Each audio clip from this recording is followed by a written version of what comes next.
పోయిన వారం చెప్పింది గుర్తుందండి. ఏం వాక్యం చెప్పింది? సాతాను గురించి.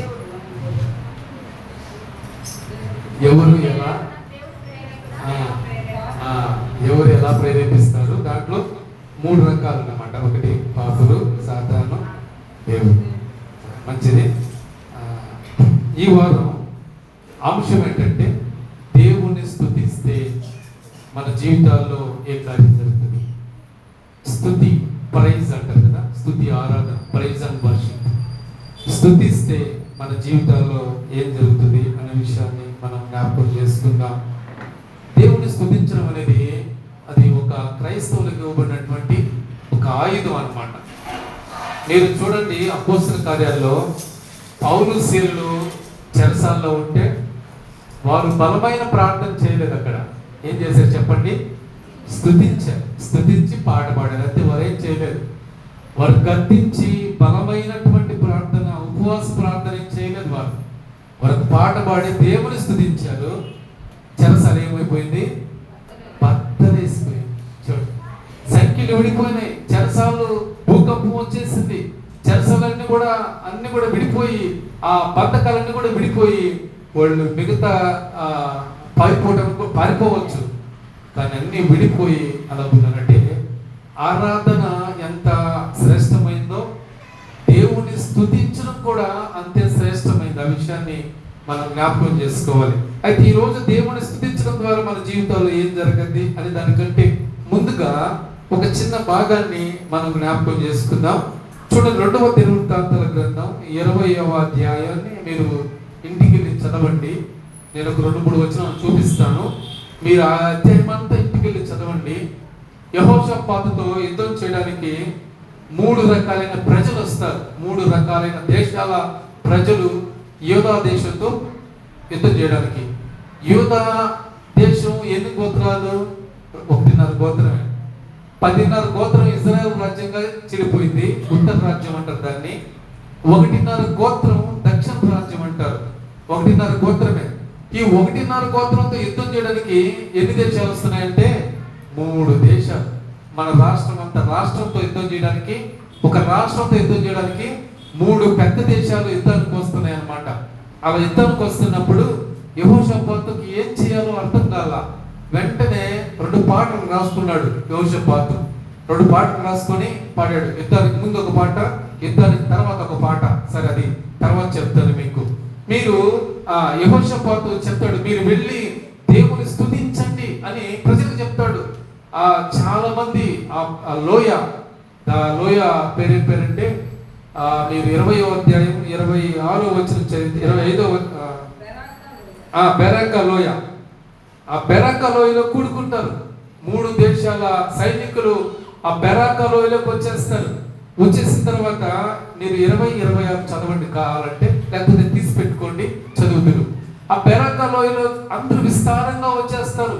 యెహోషాపాతుకి ఒక ధైర్యం ఏంటంటే, మమ్మల్ని నడిపించేది ఎవరు? ఆయనే, ఇంకెవరున్నారు? అందుకని యెహోషాపాతు ప్రారంభంలో ఏం చెప్తాడంటే, చూడండి 20వ అధ్యాయం 12వ వచనం చూడండి. మా దేవా, నీవు వారికి తీర్పు తీర్చువా, మా మీదకి వచ్చు ఈ గొప్ప సైన్యంతో.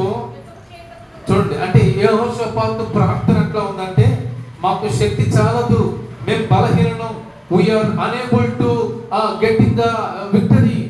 మేము యుద్ధం చేయలేము, మా వల్ల కాదు, మేము బలహీనం ప్రభు అని మోకరించి ప్రార్థన చేశాడు. ప్రార్థన చేసి 19వ అధ్యాయం చదవండి. అప్పుడు పాట పాడతాడు. పాట పాడి దేవుని ఆరాధించి ప్రార్థన చేస్తాడు. దేవుడు ఏం చెప్తాడంటే, చూడండి, వెంటనే ఆ ప్రార్థన చేసిన తర్వాత దేవుడు ఏం చెప్తాడంటే 15వ వచనం, యూదావారులారా, యెరూషలేము కాపురస్తులారా, యెహోషాపాతు రాజా, మీరందరూ ఆలకించండి. చూడండి, అంటే యెహోషాపాతు ప్రార్థన చేస్తాడు. వెంటనే దేవుడు ఏమని జవాబిస్తాడంటే, మీరెవరు భయపడద్దు. చదవమ్మా, మీరు భయపడకుడి, జడియకుడి. యుద్ధము ఎవరంట? యుద్ధము మీరు కాదు. దేవునికి స్తోత్రం, హల్లెలూయా. అంటే యుద్ధం జరిగించడం గల కారణం ఏంటంటే, వీరు ఏమి చేయలేదు, బలులు ఇవ్వలేదు, ప్రార్థనలు చేయలేదు, ఏం చేయలే, ఒక స్తుతి చేశారు దేవుణ్ణి. అంటే మన జీవితంలో గొప్ప గొప్ప కార్యాలు జరగబడడం కారణం ఏంటంటే మన జీవితంలో దేవుని స్తుతించడం మనం మర్చిపోతున్నాం. మన జీవితంలో దేవునికి ఇవ్వాల్సినటువంటి ఆరాధన ఇవ్వడాన్ని మనం మర్చిపోతున్నాం. కనుకనే గొప్ప గొప్ప కార్యాలు మనం చూడలేకపోతున్నాం. యెహోషాపాతు రాజు ఎంత 3 దేశాల సైనికులు వచ్చేసారు. చూడటానికి విస్కరేణంలాగా ఉన్నారు, కప్పేస్తారు. వాడు యుద్ధం చేయబడలే. అందరూ వచ్చి ఆ దేశం మీద పడితే యూదా రాజ్యం పతనం అయిపోద్ది. ఆ సమయంలో వారు పాదాలు పట్టుకున్నారు, దేవుని స్తుతించడం మొదలు పెట్టారు, దేవుణ్ణి ఆరాధించడం మొదలు పెట్టారు. దేవుని పాదాలు గట్టిగా నువ్వు తప్ప వారికి ఇంకొక దిక్కు లేదు ప్రభువా అని పట్టుకున్నప్పుడు వెంటనే ఇక ఆలస్యం లేదు. చూడండి, అక్కడ వెంటనే 12వ వచనంలో ప్రార్థన చేశారు. 15వ వచనంలోనే వెంటనే దేవుడు జవాబిచ్చి, మీరు ఎలా యుద్ధం చేసేవారు మీరు కాదు, యుద్ధం చేసేది ఎవరు? దేవుడే జరిగిస్తాడు. దేవుడే ఆయన భుజాల మీద భారం వేసుకుంటాడు. ఆయనే యుద్ధం చేస్తాడు. ఆయన యుద్ధం చేస్తే ఒకవేళ ఆయనే యుద్ధ రంగంలోకి వస్తే ఆయన ముందు ఏ మనుషుడు నిలబడగలడు? మనతో పాటు యుద్ధ రంగంలోకి, మన కుటుంబంలో ఉన్నటువంటి ఆర్థిక సమస్య లోపలికి ఆయనే వస్తే ఆర్థిక సమస్య ఆయన ఎదుట నిలబడగలదా? ఒకవేళ మన కుటుంబంలో అప్పులే ఉంటే ఆయనే వచ్చి అప్పుల మధ్య నిలబడితే అప్పులు తట్టుకోగలవు ఆయన్ని? ఒకసారి మనం పరిశీలన చేద్దాం. ఈ రోజు దేవుని స్తుతించడానికి గల కారణం ఏంటంటే, స్తుతించలేకపోవడం గల కారణం ఏంటంటే లేనిపోయినటువంటి ఆలోచనలు. బిహైండ్ ద గాడ్, దేవుని కంటే ఎక్కువగా సమస్యల వైపు మనం చూస్తున్నాం. ఆ సమస్యల వైపు మనం చూస్తున్నాం కాబట్టి దేవుని శక్తిని మనం పొందుకోలేకపోతున్నాం. ఈ రోజు మనకున్నాయి సమస్యలు, మనకున్నాయి ప్రాబ్లమ్స్, లెక్కలేనట్టు ఉన్నాయి. వీటన్నిటిని పక్కన పెట్టేద్దాం.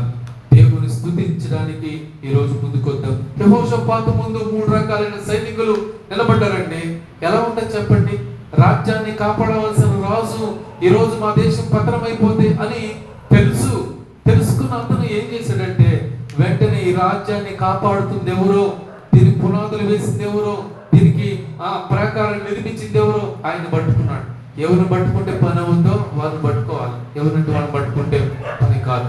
వెంటనే ఎవరిని పట్టుకుంటే మనకు విజయం రావాలో, ఎవరిని పట్టుకుంటే మనకు ఆధిక్యం లేకపోతే అపజయం లేకుండా పోవాలో చూసుకున్నాడు యెహోషాపాతు రాజు. ఓహో, ఈయనే ఇంకా దిక్కు లేదనుకున్నాడు, ఆయన పట్టుకున్నాడు. పాట పాడాడు, ప్రార్థన చేశాడు.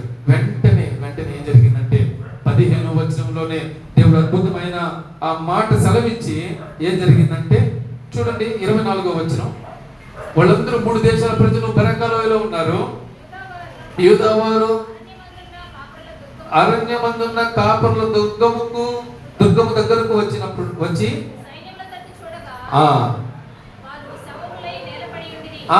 యూదా వారందరూ వచ్చారు. వచ్చి చూస్తే ఎక్కడున్న వాళ్ళు అక్కడే ఉన్నారు, పడిపోయి. ఏమండి చూడండి, దేవుడు అద్భుతమైన ఎంత గొప్ప కృప ఆ రోజు యూదా దేశానికి ఇచ్చాడు. ఈ రోజు యూదా దేశ స్థానంలో మన కుటుంబం ఉంటే కనుక ఈ వచ్చినటువంటి 3 దేశాల ప్రజలు, ఏమండి ఆ 3 దేశాల ప్రజలు మనం పెట్టుకుందాం, అప్పులని ఆ దేశం పెట్టుకుందాం ఒక దేశానికి, మరొకటి ఆ కుటుంబ ఆర్థిక సమస్యలని పెట్టుకుందాం, మరొకటి రోగాలని పెట్టుకుందాం. ఇవన్నీ మన కుటుంబం మీదకి రావాలనుకున్నప్పుడు యూదా రాజ్యం అనేటువంటి మనము ఎవరి మీద ఆధారపడాలి చెప్పండి? దేవుని మీద. యెహోషాపాతు దేవుని మీద ఆధారపడ్డాడు. ఈ 3 ఎదురుగా వచ్చినప్పుడు యెహోషాపాతు వాటిని చూడాల, వాటిని కంటే బిహైండ్ ద ఎనిమీస్, అంటే శత్రువుల కంటే పైన ఉన్నటువంటి దేవుని వైపు చూశాడు. నీకున్నటువంటి ఆ సమస్య ఏదైనా సరే ఈ రోజు ఆ సమస్య వైపు చూడొద్దు. Don't turn back. నువ్వు వెనక్కి తిరిగి నీ సమస్య వైపు చూడొద్దు. విస్తారమైనటువంటి సైన్యం ముందుంది, వెనకాలేమో తక్కువ సైన్యం. ఈ సైన్యం సరిపోతా లేదా నువ్వు తిరిగి చూడాల్సిన అవసరం లే. ఎందుకంటే దేవుడు చెప్పాడు, వారిని యుద్ధం చేసేది మీరు కాదు యుద్ధం చేసేది ఎవరో తెలుసా? దేవుడికి స్తోత్రం, హల్లెలూయా. ఈ రోజు ఎటువంటి సమస్యతో మీరు పోరాడుతున్నారో నాకు తెలియదు. కొంత భాగం తెలుసేమో, మొత్తం తెలియదు. ఈ రోజు మీరు పోరాడుతున్నటువంటి పోరాటానికి ఒక పులి స్టాప్ పెట్టాలనే నా ఆలోచన, దేవుని ఆలోచన కూడా అదే. మీరు ఈ రోజు దేంతో పోరాడితే ఈ రోజు దాన్ని నిర్మూలన చేయాలని దేవుడు కోరుకుంటున్నాడు. అయితే అది నిర్మూలన అవ్వాలంటే మీరు ఏం చేయాలో తెలుసా? ఒకటే మార్గం, ఆ మార్గమే యేసయ్యా. ఒకటే మార్గం మన ముందు. ఆనాడు యూదా వాళ్ళకి ఒకటే మార్గం, మరొక మార్గం లేదు. ఆ మార్గం ఎంచుకున్నారు. ప్రభువా నీవే నాకు మార్గం అని ఆయన వైపు చూడగలిగారు. ఈరోజు మరి మార్గమైనటువంటి ఆయన 14:6 చెప్తాడు యోహాను సువార్త, నేనే మార్గము, నేనే సత్యము, నేనే జీవము, నా ద్వారా తప్ప తండ్రి ఎందుకు ఎవడు వెళ్ళండి. ఆయనే మార్గం. ఈరోజు ఆ మార్గంలోకి వస్తే దేవుడు బలమైనటువంటి సహాయం నీకు అందిస్తాడు. అంత మాత్రం కాదు, 26వ వచనం చూడండి. 20వ అధ్యాయం 26వ వచనం. 4వ దినమున వారు బెలాక లోయలో కూడిరి. అక్కడ వారు యెహోవాకు కృతజ్ఞతాస్తుతులు చెల్లించినందున నేటి వరకు ఆ బెరాక లోయి, బెరాక అనగా స్తుతి. రెండవ పాట అక్కడ పాడారు వాడు.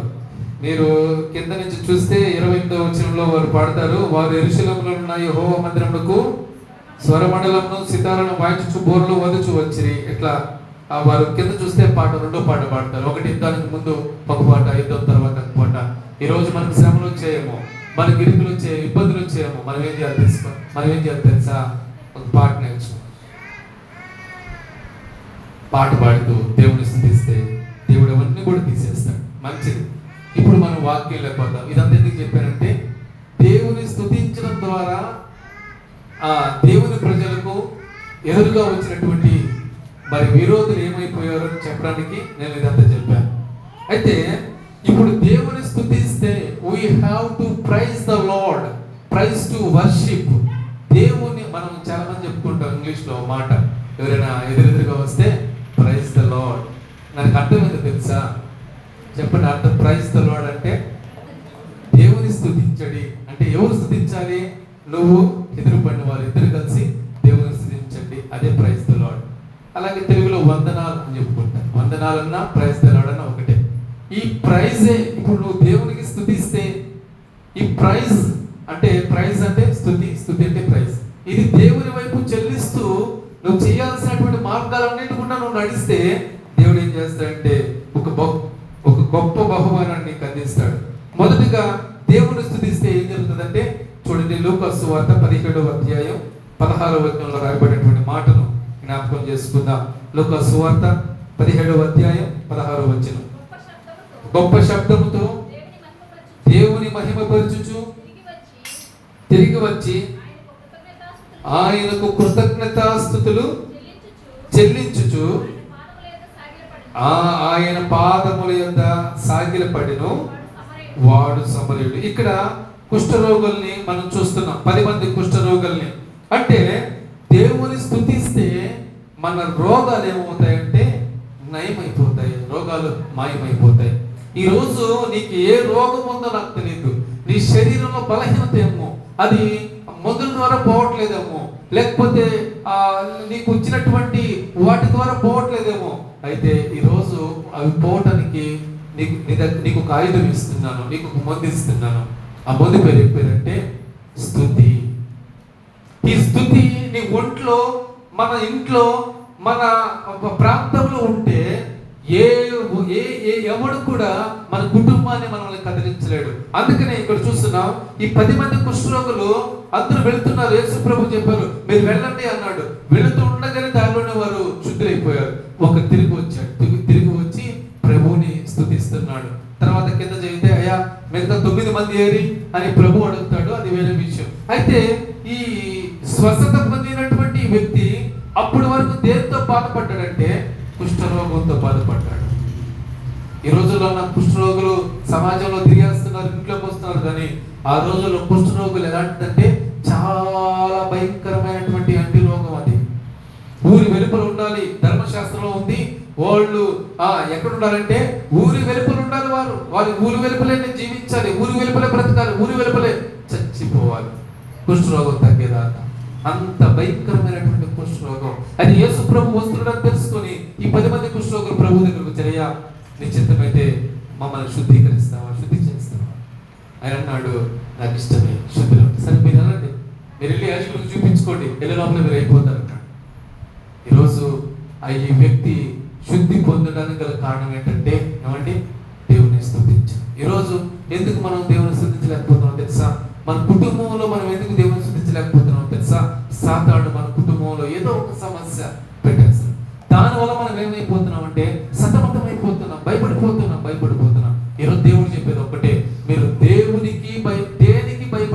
చూడండి, డోంట్ ఫియర్ అబౌట్ ఎనీథింగ్.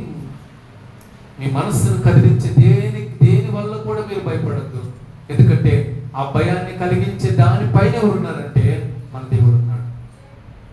భయాన్ని కలిగించే కొన్ని వస్తువులు మనకు భయపడతాయి. ఒకసారి ఏం జరిగిందంటే, మేము అందరం చిన్నపిల్లప్పుడు మా అమ్మ నాన్నకి మేము ముగ్గురు అన్నదమ్ముళ్ళం, నేను పెద్దోడిని. అయితే ఒకసారి మా చిన్నప్పుడు చాలా చిన్నోడు, వాడికి 6 సంవత్సరాలు ఎంత ఉంటే, పెద్దోడికి 9 సంవత్సరాలు ఉంటాయి. నేను మరిగా ఉంటాను, 10-12 అట్లా ఉంటుంది. కరెంటు పోయింది ఒకసారి. కరెంటు పోతే అందరూ బయటకు వచ్చారు. సగం రాత్రిలో కరెంటు పోయింది, బయటకు వచ్చారు. నేను వచ్చేసాను, మా అమ్మ మా నాన్న వెళ్ళిపోయారు. వాళ్ళతో పాటు మేము ఇద్దరు కూడా వచ్చాం.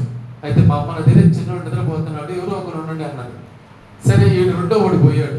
నేను తెలుగు చాటును నిలబడుకొని చిన్నగా అంటే వాడు భయపెట్టడానికి అన్న వాడు భయపడిపోయాడు. చిన్నపిల్లకాయలు అంటే భయపడేవాడిని భయపెట్టేవాళ్ళు ఉంటారు. కానీ మన దేవుడు ఎలాంటి వాడు తెలుసా? భయపడే వారిని ఓదార్చే దేవుడు. దేవునికి స్తోత్రం, హల్లెలూయా. పేతురు శిష్యులందరూ కూడా ఆ డోర్లో వస్తున్నారు. రాత్రి అయిపోయింది, మధ్యరాత్రి అయిపోయింది. మధ్యరాత్రి అయిపోతే వాడు డోర్లో వస్తా ఉంటే ఏసే నీళ్ళ మీద నడుచుకుంటూ వస్తాడు. పేతురు వీళ్ళందరూ భయపడిపోతారు, భూతం అనుకుంటారు. అట్లా భూతం అనుకున్నప్పుడు ప్రభు కూడా ఏమనాలి, ఒరికి భూతం అంటున్నారు, ఇదే మంచి ఛాన్స్, వీళ్ళు భయపెద్దాం అని అనుకున్నాడా? ఏమనుకున్నాడు చెప్పండి? భయపడకూడదు, డోంట్ ఫియర్ లార్డ్, మీరు భయపడద్దు అన్నాడు. ఆయనలో ధైర్యం ఉంది. ఆ ధైర్యమే మనకి ఇచ్చాడు. మనం ఏం చేయాలంటే ఇంకొకరిని ధైర్యపరచాలి, ఇంకొకరిని బలపరచాలి, ఇంకొకరిని దేవుని దగ్గరికి తీసుకుని వచ్చేటట్లుగా మనం వాళ్ళని పురుగొల్పాలి. కానీ మనం ఏం చేస్తాం తెలుసా? ఆ చీకటికి భయపడుతున్నాం, చీకటిలో వచ్చే స్వరానికి భయపడుతున్నాం తప్ప మనల్ని బ్రతికించి మనల్ని బలపరుస్తూ మనల్ని నిలబెడుతున్నటువంటి దేవుని యొక్క ఆ సంగతి మర్చిపోయి మనం ఏం చేస్తున్నాం అంటే ఇంకనూ భయపడుతున్నావా? ఇక్కడ ఈ యొక్క కుష్ఠరోగి శుద్ధి చేయబడ్డాడు. శుద్ధి చేయబడి వెంటనే దేవుని దగ్గరకు వచ్చి దేవుని సన్నిధిని దేవుని స్తుతిస్తున్నాడు. ప్రభువా, నీవే కదా మమ్మల్ని శుద్ధి చేసింది, నీ మాట సత్యం, నీ మాట మా జీవితానికి వెలుగునిచ్చింది. ఇదిగో మా రోగం పోవడానికి ఒకే ఒక బాట, మీరు శుద్ధులవుతారులే వెళ్ళండి అన్నావు. నీ మాట మమ్మల్ని బాగు చేస్తుంది ప్రభువా అని వాడు వచ్చి దేవుణ్ణి స్తుతించడం మనం చూస్తున్నాం. ఈరోజు ఆ కుష్ఠరోగి కాదు, ఈరోజు మనం కూడా దేవుని స్తుతించడం మొదలు పెడితే వీఆర్ ప్రైజ్ టు లార్డ్. నువ్వు నేను మనందరం దేవుని స్తుతించడం అలవాటు చేసుకుంటే ఎల్లవేళ మనలో నుంచి నువ్వు అన్నం చేస్తున్నావా, దేవుని స్తుతించు. ప్రభువా, నీవు గొప్ప దేవుడు నాయన, నీకు వందనాలు ప్రభువాని స్తుతించు. కూర చేస్తున్నావా, ఇంట్లో పని చేస్తున్నావా, లేకపోతే నువ్వు ఆఫీస్లో ఉన్నావా, ప్రయాణంలో ఉన్నావా, దేవుని స్తుతిస్తూ నీ రోజును ప్రారంభించు. ఆ రోజంతా ఎలా ఉంటుందంటే నీకు ఆశీర్వాదకరంగా ఉంటుంది. నీ ఇంట్లో పని చేస్తున్నావా, ప్రభువా నీకు స్తోత్రం అంటూ దోముతూ దేవుని స్తుతించు. అన్నం వండుతూ దేవుని స్తుతించు, కూర చేస్తూ దేవుని స్తుతించు, ఇల్లు చిమ్ముతూ ఇల్లు కడుగుతూ ఏ పని చేసినా దేవుని స్తుతించడం అలవాటు చేసుకో. అద్భుతమైనటువంటి దీవెనలు అక్కడెక్కడో కాదు ఉండాల్సింది, ఎక్కడుంటాయి తెలుసా? మన గృహంలో ఉంటాయి. క్రైస్తవులుగా దేవుని యొక్క ఆశీర్వాదాలు మన గృహంలో ఉండడానికి దేవుడు మనల్ని ఎన్నుకున్నాడు. అయితే మనం ఏం చేస్తున్నామంటే ఆశీర్వాదాలన్నీ పక్కన నెట్టి శాపాలు తెచ్చిపెట్టుకుంటున్నాం. కారణం ఏంటంటే దేవుని స్తుతించలేకపోతున్నాం, దేవుని ఆరాధించలేకపోతున్నాం. మందిరానికి వస్తేనే స్తుతించడం, మందిరానికి వస్తేనే ఆరాధించడం కాదు, ప్రతి క్షణం నువ్వు దేవుణ్ణి ఆరాధించేటువంటి స్థితిలో కనుక నువ్వు వెళితే దేవుడు నీ జీవితంలో అద్భుతమైనటువంటి కార్యం చేస్తాడు. ఒకటి, దేవుని స్తుతించడం ద్వారా రోగాలు నయమైపోతాయి. మనం చూసాము ఇక్కడ కుష్ఠవ్యాధి నయమైపోయింది, తర్వాత వాడు దేవుని స్తుతించాడు. రెండవదిగా చూడండి, యెహోషువ 6:20 చూస్తే నీకు అడ్డుగా ఉన్నటువంటి ప్రతి గోడ కూలిపోద్ది. అయ్యి నీ యొక్క సమస్యలు కావచ్చు, నీకున్న రోగాలు కావచ్చు, నీకున్నటువంటి ఆర్థిక అసమానతలు కావచ్చు, నీకున్నటువంటి అప్పులు కావచ్చు, ఏదైనా సరే ఇక్కడ ఏరుకో గోడలు కూలినట్లుగా నీ జీవితంలో ఏమైపోతాయంటే అవన్నీ కూడా కుప్పకూలిపోతాయి. 6:20 యెహోషువ గ్రంథం చూడండి. యాజకులు బూరలు ఊదుతుండగా ప్రజలు కేకలు వేసి ఆ బూరలతో విన్నప్పుడు కేకలు వేయగా ఈరోజు మన ఇంట్లో మనం కేకలు వేద్దాం. కేకలు అంటే ఎర్రి కేకలు కాదు, కేకలు అంటే కేకలు దేవుని స్తుతించే కేకలు. దేవుని స్తుతించడం, హల్లెలూయా అని చెప్పడం, దేవుని నామానికి మహిమ అని చెప్పడం, నువ్వు ఎంత బిగ్గరగా చేయగలిగితే అంత బిగ్గరగా దేవుడు నీ జీవితంలో కార్యం చేస్తాడు. కొంతమంది సిగ్గుపడుతుంటారు దేవునికి స్తోత్రం చెల్లించారు. ఎందుకంటే సిగ్గు అది మన ఊపిరి, దేవుడు మనకి ఇచ్చినటువంటి జీవం, అది దేవుని స్తుతించడం అనేది. కాబట్టి ఏ సమయంలో అయినా దేవుని స్తుతించడం మనం అలవాటు చేసుకుంటే దేవుని యొక్క కార్యాలు మన జీవితంలో ఖచ్చితంగా జరుగుతాయి, జరగకుండా ఉండవు. గత కాలంలో నేను చెప్పాలి సాక్ష్యం, అయితే వాక్యాలు చెప్దామని నేను చెప్పలేదు. పోయిన ఈ బుధవారం కాకుండా అంతకుముందు బుధవారం పొన్ను గత అంతకుముందు అంటే ఒక నెల నుంచి పక్క పొన్ను ఒకటి చాలా నొప్పిగా ఉంది. అంటే అప్పుడప్పుడు వస్తూ పోతా ఉంది. ఆ నొప్పికి లైజర్ డి అనే టాబ్లెట్ వేసుకుంటూ ఉన్నాను. అయితే వేసుకున్నప్పుడు చాలా బాగా పనిచేస్తుంది, వెంటనే పోతుంది. తర్వాత నా పని నేను చేసుకున్నాను. ఆ నొప్పి వచ్చిన పొల మీద నవ్వులేస్తున్నాను, ఏం కావట్లేదు. మళ్ళా 4 రోజులకు ఒకసారి 5 రోజులకు ఒకసారి నొప్పి వచ్చింది, మళ్ళీ ఆ ట్యాబ్లెట్ వేసుకుంటూ అట్లా జరుగుతూ ఉంది. ఈ బుధవారం కాకుండా అంతకుముందు బుధవారం నైట్ అన్నం తినేసాం, పెద్దలకడ తినేసాం. 8:30కి కుటుంబ ప్రార్థన కూర్చున్నాం. 8:30కి కూర్చున్నప్పుడు అంటే 7 గంటలకి తినేసాము. 7 గంటలకు తినేసి పిల్లలకు వారికి హోంవర్క్ ఉంటే రాయించుకొని 8 నుంచి 9 లోపల కుటుంబ ప్రార్థన చేసుకుని 9 గంటలకు పడుకుడిపోతాం. అయితే 8:30కి కుటుంబ ప్రార్థన చేసుకుందాం అని కూర్చుంటే అప్పుడు స్టార్ట్ అయింది పొట్టి నొప్పి. సరే ఏముందలే పోతలే, టాబ్లెట్ వేసుకున్నాం కదా, అంటే టాబ్లెట్ వేసుకుంటే పోతలే అనుకొని కుటుంబ ప్రార్థన అయిపోయింది. టాబ్లెట్ వేసుకున్నా. అంతకుముందు ఒకటి వేసుకున్నాను, సాయంత్రం పూట ఒకటి వేసుకున్నాను, జూజుబలు లాగుతుంటే వేసుకున్నాను. సరే పని చేయనట్టుంది, ఇంకోటి వేసుకుందాంలే అని ప్రార్థన ఎంత మరొకటి వేసుకున్నా, పని చేయలే. ఆ కుటుంబ ప్రార్థన అయిపోయింది. 9కి పడుకున్నాను. సరే పడుకొని వీళ్ళేమో నిద్రపోయారు 9:30 ఆ టైంలో. నాకు 9:30 నుంచి చాలా ఎక్కువ అయిపోయింది నొప్పి. ఏం చేయాలి? వెంటనే మళ్ళీ ఒక లైజర్ డి వేసుకున్నాను. అది 500 mg, అంటే ఒక రోజుకి ఒకటే వేసుకోవాలి. 500 mg అంటే చాలా పవర్. అటువంటిది నేను 1500 mg వేసుకున్నా, అంటే 3 ట్యాబ్లెట్లు వేసుకున్నా. పొట్టి నొప్పి కోసం తట్టుకోలేక తగ్గల 10:30 అయిపోతుంది, తగ్గలేదు, చాలా ఎక్కువ అయిపోతుంది, విపరీతం అయిపోతుంది. ఏం చేయాలి? వెంటనే వేడి నీళ్ళు కాసి పుక్కులు ఇచ్చాను, ఉప్పు నోట్లో పెట్టుకున్నాను. తర్వాత తేలు పామై కుడితే విషం ఎక్కకుండా ఒక ఉందన్నమాట, దాన్ని పండుని పెట్టుకున్నాను. చాలా ప్రయత్నాలు, ఎన్ని ప్రయత్నాలు చేయాలో 10:30 అప్పుడు, 10 నుంచి 10:30 అప్పుడు అన్ని చేశాను. తగ్గలు పెట్టే కొద్ది ఎక్కువైపోతుంది. ఏం చేయాలో అర్థం కాదు. 11 అయిపోయింది. వీళ్ళందరూ పడుకున్నారు, నేను బయటకు వచ్చేసాను. బయట తిరుగుతా దేవుని పాట పాడుతున్న, ప్రార్థన చేస్తా ఉన్న, ప్రభువా ఏందనే టైంలో పండు నొప్పి వచ్చింది, ఎలా చేయాలి ప్రభువా, ఎలా చేయాలి ప్రభు, ఈ రాత్రికి ఆపునైనా రేపు ఉదయాన్నే ఆ పొడిని పీకిచ్చేస్తాను అని ప్రార్థన చేస్తున్నా. తగ్గలేదు. 11 అయింది, తగ్గల. ఏం చేయాలో అర్థం కాని పరిస్థితి. మన తలలో ఈ తలకు ఉండేటివన్నీ కూడా సెన్సిటివ్ పార్ట్స్. చెయ్యికి దెబ్బ తగిలితే నొప్పి ఓర్చుకోవచ్చు, కాలుకి దెబ్బ తగిలితే, శరీరం దెబ్బ తగిలితే ఓర్చుకోవచ్చు. కానీ చెవులో నొప్పి వస్తే ఓర్చుకోలేము, కంటిలో నొప్పి వస్తే ఓర్చుకోలేము, నోట్లో నొప్పి వస్తే, ఇవన్నీ సెన్సిటివ్ పార్ట్స్ అనమాట. అంటే ఇవన్నీ త్వరగా క్యూర్ చేసుకోవాలి, లేకపోతే చాలా ప్రమాదం. కాబట్టి నాకు పొన్ను విపరీతమైన నొప్పి, అసలు ఏం చేయలేకపోతున్నాను, మాట్లాడలేకపోతున్నాను, నవ్వలేకపోతున్నాను, అసలు పొట్టినట్లే పెట్టుకొని అలాగే ఉన్నాను. సరే వాళ్ళు లేపడం ఎందుకంటే పడుకున్న వాళ్ళని డిస్టర్బ్ చేయడం ఎందుకని నేను బయటకు వచ్చేసి రకరకాల ప్రయత్నాలు చేస్తున్నాను. 11:30 అయిపోయింది, తగ్గలేదు. 12 అయిపోయింది, తగ్గలేదు. ఆ నొప్పితోనే తిరుగుతూ ఉన్నా, నిద్ర పట్టలేదు. అసలు భయంకరమైన వేదన. ఈ రాత్రి గడిస్తే చాలు అన్నట్టుగా ఉంది నా పరిస్థితి. ఎంత ప్రార్థన చేస్తున్నా తగ్గలేదు. అయితే 12:30 అయిపోయింది. ఇది తగ్గని తగ్గకపోతే పోని అని హాల్లో దివానా సెట్ ఉంది, వాళ్ళు లోపల పడుకున్నారు. నేను హాల్లో ఆ దివానా సెట్ మీద 12:30 పడుకొని దేవుని స్తుతించడం మొదలుపెట్టాను. ఒక 5 స్తుతులు చెల్లించాను. అయ్యా సర్వశక్తి మంతుడా యేసయ్యా నీకు స్తోత్రం, భూమిని కలగజేసిన దేవా నీకు స్తోత్రం, మనిషిని నిర్మించిన దేవా నీకు స్తోత్రం, రోగాలు బాగు చేసే దేవా నీకు స్తోత్రం అని ఒక 5 చెప్పి అట్లా పడుకున్నాను. ప్రియులారా, ఈ 5 చెప్పడంతో పన్నులో ఉన్నటువంటి ఆ నొప్పి తగ్గడం ప్రారంభించింది. కరెక్ట్గా అట్లా ఒక 20 చెప్పాను. 20 చెప్పిన తర్వాత నాకు తెలియకుండానే నిద్ర వచ్చేసింది, నాకు తెలియకుండానే నిద్ర పట్టేసింది. పొట్టు నొప్పి తగ్గిపోయింది. ఉదయం లేచి నేను రెడీ హాస్పిటల్కి వెళ్ళినప్పుడు కూడా లేదు. బాగానే ఉన్నారు కదండి మీరు, ఎప్పుడు అంటున్నారు మరి ఎందుకు వచ్చింది అని డాక్టర్ లేదండి రాత్రి ఇబ్బంది పడ్డారు.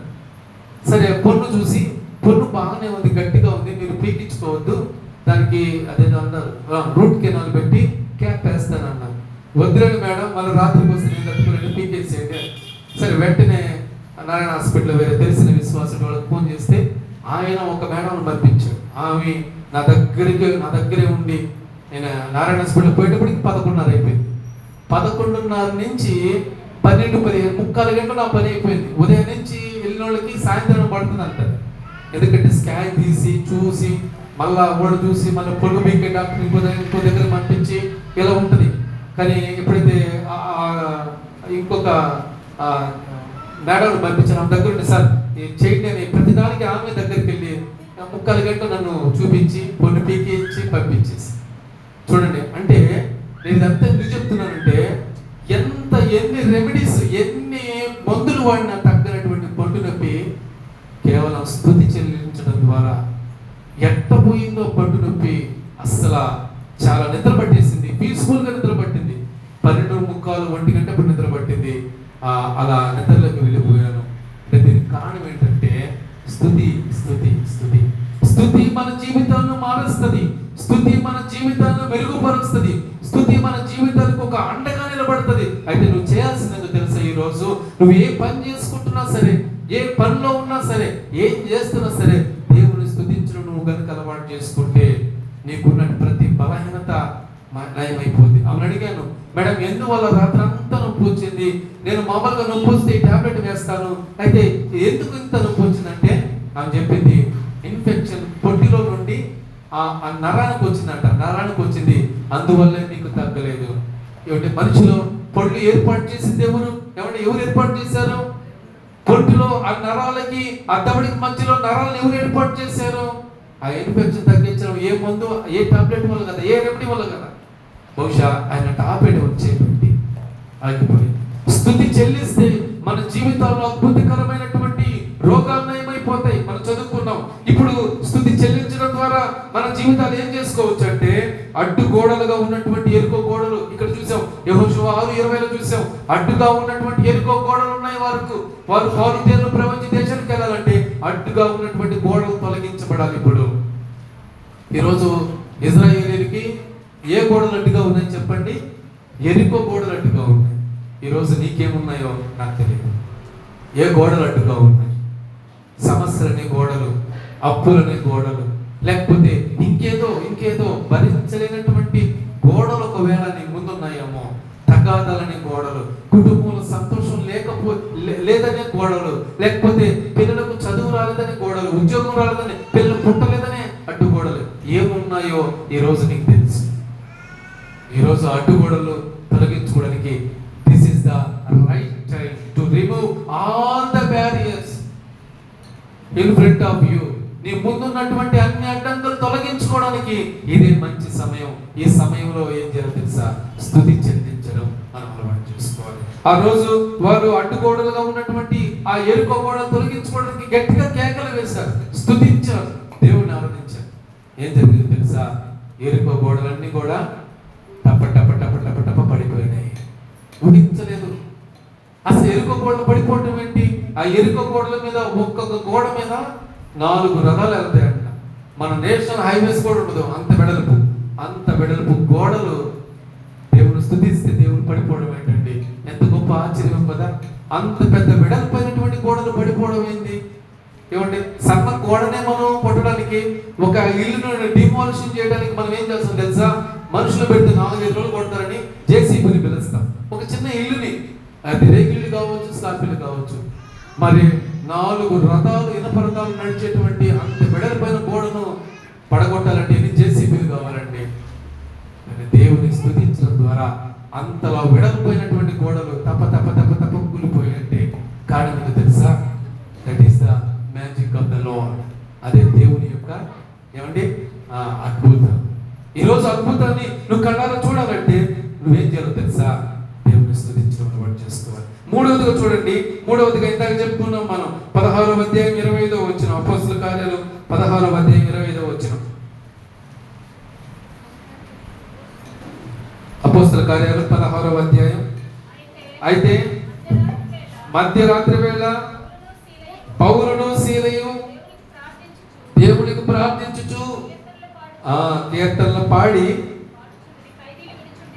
అంతే. వాళ్ళు ఇందాక మనం చెప్పుకున్నాం ఇదే మాట. మూడవదిగా చెరసాల బంధకాలు తెగిపోయినాయి, పట్టపంచలైపోయినాయి. కారణం ఏందో తెలుసా? పౌలు సీలు ప్రార్థన చేయాలి, స్తుతించారు, పాటలు పాడుతూ దేవుని నామాన్ని స్తుతించడం వీళ్ళు నేర్చుకున్నారు, దేవుని స్తుతించారు, గణపరిచారు. చెరసాల బ్రతలు అవడం ఏంటంటే, చెరసాల ఎటువంటి కబ్బులు ఉంటాయి తెలుసా? దొంగలు తెంచాలనుకున్నా తెగ అంతలా ఊసలు ఉంటాయి, గట్టి గట్టి ఊసలు, గట్టి గట్టి అవి ఉంటాయి. అవన్నీ కూడా అసలు ఊడిపోవడం ఏంటి, అక్కడ భూకంపం రావడం ఏంటి, చెరసాల స్టేషన్ అంతా దద్దరిల్లిపోవడం ఏంటి. వీళ్ళకి వేసిన బేడీలు ఇనుముతో కాల్చిన తెగ, ఉక్కు అలాగే ఇనుము మొత్తం కలిసి ఉంటుంది ఆ బేడీలకి, ఎట్ట చేసిన తెగపోయి అటువంటి బేడీలతో కూడా ఊడిపోయి పడిపోవడం ఏంటి. ఎలా జరిగిందంటే స్తుతించడం ద్వారా దేవుని యొక్క ప్రసన్నత స్టేషన్లోకి వస్తే ఏమైపోతుందంటే ఊడిపోయింది. స్టేషన్లో మనం ఒకరోజు పోలీస్ స్టేషన్లో ఎవరైనా ఉన్నారా? పోలీస్ స్టేషన్లో ఏమండి ఎత్తండి, ఏం కాదు, మంచిది. మీరు స్టేషన్కి వెళ్ళి చూడండి, ఒకరోజు ఎప్పుడెప్పుడు మనం బయటకు వచ్చేస్తామా అని ఉంటాం. ఎందుకంటే స్టేషన్లోకి వెళ్తే ఎక్కడ నలుగురు చెప్పుకుంటారో, ఎక్కడ స్టేషన్లో రాత్రి ఉండాలో. పోలీస్ స్టేషన్లోకి వెళ్తే పోలీసు వాళ్ళు మనకి చికెన్ బిర్యానీ తెచ్చి పెడతారా? నాయనా నువ్వు తిన్నాయినా అంటారా? అమ్మ నువ్వు దాని మీద కూర్చో, పరుపు మీద కూర్చో తెచ్చి పెడతా అంటారా? ఎంత హీనంగా చూడాలో మనకు ఎక్కడ తెలుస్తుందంటే పోలీస్ స్టేషన్. ఒక గంట పోలీస్ స్టేషన్ గడిపితే మనం ఎంత బాధపడతాం. ప్రభువా నన్ను తప్పించిన ఆయన, వాళ్ళకు ఫోన్లు చేస్తాం, ఏం రాదైనా నేను ఉంటే గంట నుంచి నన్ను ఎవరు పేరు నుంచి వినిపించుకోవాలి. కానీ పోలీస్ స్టేషన్ ఉంటే వాళ్ళు భయపడ్డారా? దిగులు పడ్డారా? ఏం చేశారు తెలుసా? ఈ భయం కంటే దిగులు కంటే గొప్ప ఆయుధం మా దగ్గర ఉందని దేవుడితో సంబంధం కలిగినటువంటి స్థుతిని వారు నోట్లో చెప్పారు. మీకు ఎప్పుడైనా ఆపద కలిగిన, ఒకవేళ పోలీస్ స్టేషన్ వెళ్ళవలసి వస్తే, అంటే సమస్య కూడా వెళ్తాం, వెళ్ళకూడదని ఏం కాదు, వెళ్ళాలని కాదు, ఎందుకంటే సమస్య ప్రభావం బట్టి పోవచ్చు. అయితే వెళ్తే కనుక ఏం చేస్తామంటే ఓవర్లాగా నువ్వు భయపడు.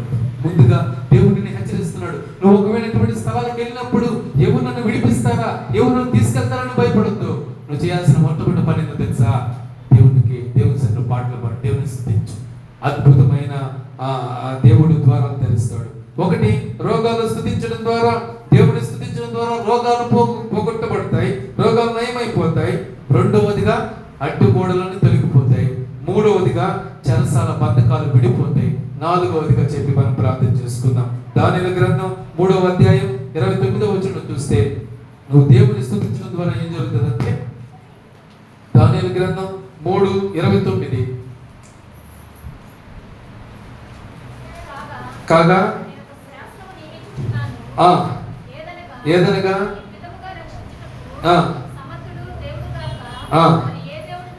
లేడు కాగా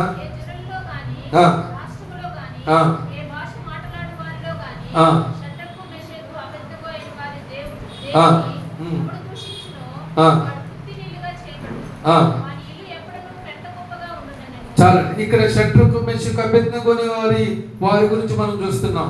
పెద్ద ప్రతిమకు ఒకటి నిలబెట్టి మొక్కమన్నప్పుడు మొక్కరు. అయితే వారి బుక్కని ఏం చేస్తారంటే తీసుకెళ్ళి పడేంట్రా అగ్నిగుండంలో అంటారు. అగ్నిగుండంలో పడితేనే కాలిపోతాం, అగ్నిగుండాన్ని ఇంకా 7 అంతలు ఎక్కువ చేస్తారు, పడకముందే కాలిపోతారు అనమాట. అట్లా ఉంటుంది అగ్నిగుండం. ఇప్పుడు ఈ ముగ్గురిని తీసి వేయమన్నారు. వేసిన తర్వాత వారి ముగ్గురితో పాటు మరొకరు వచ్చారు. ఏమండి సీన్లోకి, అదే ఆ నాటకంలోకి మరొకరు ఎంటర్ అయ్యారు. ఎవరంటే యేసు ప్రభు. ముగ్గురు పడ్డారు అగ్నిగుండంలో, ముగ్గురితో పాటు. అంటే కారణం ఏంటంటే వీళ్ళు స్తుతించడం మొదలు పెట్టారు. అగ్నిగుండంలో స్తుతించారు. అగ్నిగుండం ఎలా ఉంటుందండి? చాలా నీళ్లు, చల్ల నీళ్లు మన నదిలోకి బాయిలోకి దిగినట్టుగా ఉంటుందా? విపరీతమైనటువంటి అగ్ని. అసలు చెప్పారు కదా, పడక ముందే కాలిపోతాం. ఈ అగ్నిగుండంలో దేవుడిని స్తుతించడం ఏంటంటే ఇంత దారుణం. ఇదే అలవాటు చేసుకోగలిగితే నీ జీవితంలో అగ్నిగుండం లాంటి శ్రమలు అగ్నిగుండం లాంటి ఇబ్బందులు అన్నీ కూడా దూరం అయిపోవాలంటే కారణం ఏంటో తెలుసా? దేవుని స్తుతించాం. ఈ 4 విషయాల్లో భక్తులు ఏం చేశారు? స్తుతించారు. మనం ఎందుకు స్తుతించలేకపోతున్నాం? ఈ రోజు నువ్వు స్తుతిస్తే దేవుడు ఏం చేస్తున్నాడు తెలుసా? నీ కొరకు ఒక ద్వారం ఓపెన్ చేయాలని చూస్తున్నాడు. అయితే నువ్వు స్తుతించకపోవడం ద్వారా ఆ ద్వారం అట్లాగే మూయబడింది. ఈరోజు నువ్వు స్తుతించు, దేవుడు ద్వారం తెరవబోతున్నాడు. నీకు ఏది అవసరమో, ఏది కావాల్సినదో, ఏది నీకు అవసరమై ఉందో ఆ ద్వారాన్ని దేవుడు తెరవడానికి సిద్ధంగా ఉన్నాడు. అయితే ఆ ద్వారం ఏ విధంగా తెరవాలో నీకు తెలియట్లేదు. ఆ మేడలు ఏ విధంగా పొందుకోవాలో దేవుని దగ్గర నుంచి నీకు తెలియట్లేదు.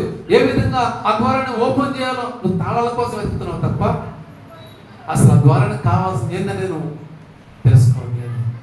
ఈరోజు ఆ ద్వారం తిరగడానికి నీకు కావాల్సింది ఏంటంటే స్తుతి, ప్రైజ్.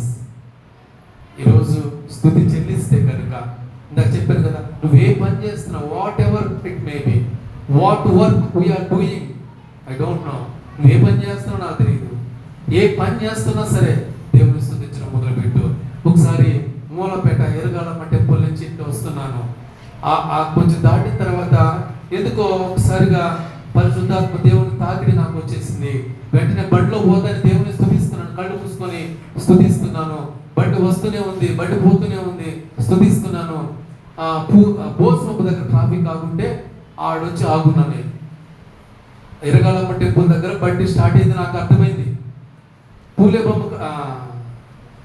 బోస్మప్ప దగ్గర ట్రాఫిక్, ఇటు పోయే ట్రాఫిక్ ఆగుంది. ఆ ట్రాఫిక్ లో ఆగున్నా నేను. ఎట్లా వచ్చానో, ఎట్లా నడిపానో బండి నాకు అర్థం కాలేదు. దేవుడే నడిపించుకుంటా వచ్చాడు. నువ్వు స్తుతించు, నీ ఆత్మను దేవునితో ఐక్యం చెయ్యి. అందుకని మనం ఆరాధన చేసుకుంటాం. ఒక్కరు కూడా ఆరాధనలో కడుపుస్తారు. ఆరాధన నిలబడలా. నువ్వు ఆరాధనలో దేవుని సన్నిధిలో నిలబడు, దేవుడిని ఆరాధించు. ఇక్కడ ఉన్నటువంటి మేమే కాదు, మీరందరూ కూడా. నువ్వు నిలబడుకోలేవా? కూర్చొని ఆరాధించు. ఒకవేళ కూర్చోలేవా? నిలబడుకొని ఆరాధించు. నువ్వు ఆరాధించడం ప్రాముఖ్యం. నువ్వు ఆరాధించు, దేవుని సన్నిధిలో గొప్ప మహిమను చూస్తావు. అలాగే నేను స్తుతిస్తూ ఆరాధిస్తూ ఉన్నాను. అసలు ఎన్ని అడ్డంకులు, అదంతా ట్రాఫిక్ అనమాట.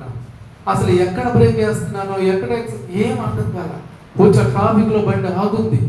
నేను ఏంది కళ్ళు మూసుకొని తెరిచి చూస్తే ఎక్కడున్నా అంటే మోసం దగ్గర ఉన్నా. అసలు నాకే ఆశ్చర్యం, ఈ 2 కిలోమీటర్లు ఎట్టొచ్చాను నాకు అర్థం కాలేదు. దేవుని యొక్క ఆత్మ నిన్ను నడిపిస్తే నీ జీవితం ఎలా ఉంటుందో తెలుసా? ఒక అద్భుతమైనటువంటి రీతిలో ఉంటుంది. ఒక అద్భుతమైనటువంటి రీతిలో దేవుడిని నడిపిస్తాడు, బలపరుస్తాడు. అట్లా దేవుడిని బలపరిచి నడిపించాలంటే ఏం చేయాలంటే ఈరోజు నువ్వేం చేయాలి? దేవుని స్తుతించడం అలవాటు చేసుకోవాలి.